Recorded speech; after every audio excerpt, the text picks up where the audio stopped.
আমি বলেছি যে কথা বলার স্বাদ মিটে গেছে দেখে কোন অ্যাঙ্গেলে কথাটা নিছো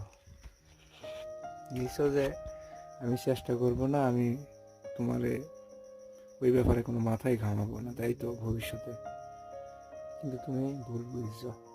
তুমি কথা বলা মিটে গেছে মানে এইটা বুঝাইছি যে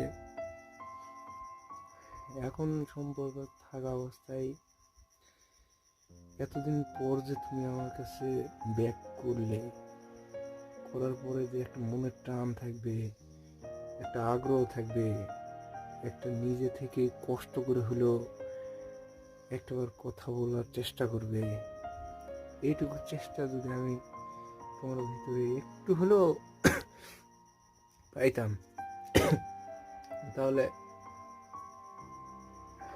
অনেক শান্তি পাইতাম।